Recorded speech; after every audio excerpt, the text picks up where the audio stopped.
Hello everyone. Welcome to this new world filled with surprises, adventures, and endless possibilities. Carl doubted the master's words, but surprisingly, the master dashed in front of him, excitedly saying good luck Fledson when accepting all offers. But if you say no, bad luck will come knocking, and just as the speech ended and they were ready to head home, a homeless man suddenly set his sights on Carl's fancy car and asked him for a ride home. Carl instinctively wanted to say no, but with Nick's enthusiasm, Carl reluctantly said yes, and so the dirty homeless man hopped into Carl's car.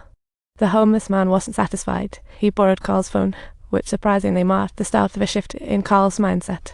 Along the way, he found himself infected by the homeless man's joy.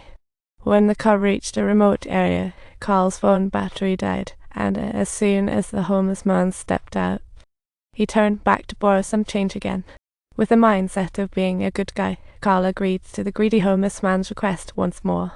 Due to the long journey, Carl's car ran out of gas on the return trip, his phone dead. So he cursed, grabbed a gas can.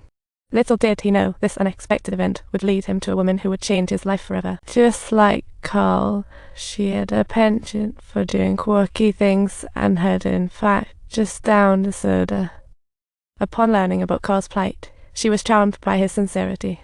Before he could ask, she offered him a ride. However, this woman was wild. She loved selfies while speeding and kissed Carl at the cemetery. Unfortunately, Carl was too stunned to grab her number, but this encounter made him wonder, could saying yes to everything really change his miserable life? With this delightful hope. From then on, she said yes to any request. When her boss asked for weekend overtime, she agreed without hesitation. When she received a blind date ad, she didn't say no, even when clients wanted loans for cake shops without caring about their ability to pay it back. Sure enough, Lady Luck shone on her. Carl had a brainstorm, gifting a cake to the boss, gaining instant praise for her enthusiasm and adaptability. The boss immediately agreed and promised to hand over her position to her once she was promoted. After work, filled with joy, she invited her friends to the bar to celebrate.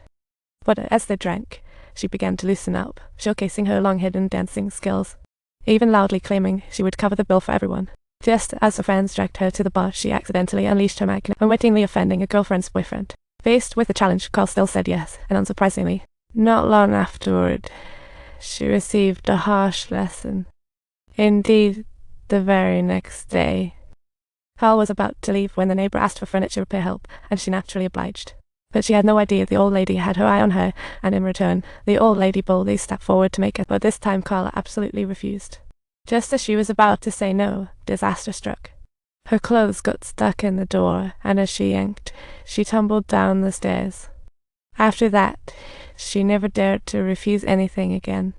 When the boss proposed a costume party, all hesitated due to hassle except Carl, who said yes. To her surprise, this unexpected move tightened her bond with the boss, so much so that the boss struggled to keep up. In the days that followed, whenever someone pitched sales or donations for an orphanage, she'd gladly accept or immediately contribute. She even voluntarily joined private training classes, eagerly signing up for courses. And when her notes filled the air, it was like dawn breaking, tearing through the silence of the night. Carl felt unprecedented joy. As she opened doors for others, good fortune arrived. That night, she took the flyer, visited the bar, shocked to find her son being played. This serendipitous encounter strengthened Carl's belief in the power of yes. After the performance, Ellison approached Carl again, and when Carl invited her for a drink, Ellison declined due to an early morning commitment. It turned out Ellison was the band's lead singer and a morning run photography coach, telling Carl to meet in the park at 6 a.m. tomorrow. Carl excitedly joined in. Back home, she set a 6 a.m. alarm, desperately preparing to sleep early.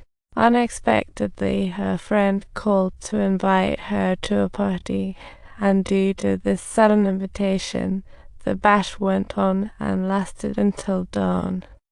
Still, she dutifully arrived on time at the meeting spot with Ellison.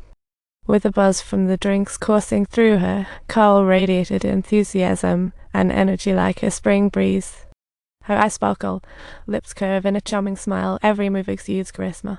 This is what Ellison adores. She had previously dated a boring boyfriend who never went out or socialized, who was incredibly dull and indifferent. Carl could relate, as that mirrored her past lethargy. But now she's found joy in life, sharing hearts in the morning light, naturally evolving into lovers. From then on, Carl took Ellison along for costume parties, while Ellison taught Carl how to ride a motorcycle.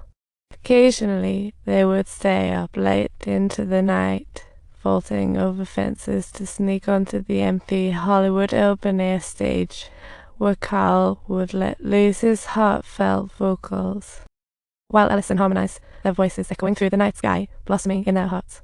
From then on, favored by life and love, Carl's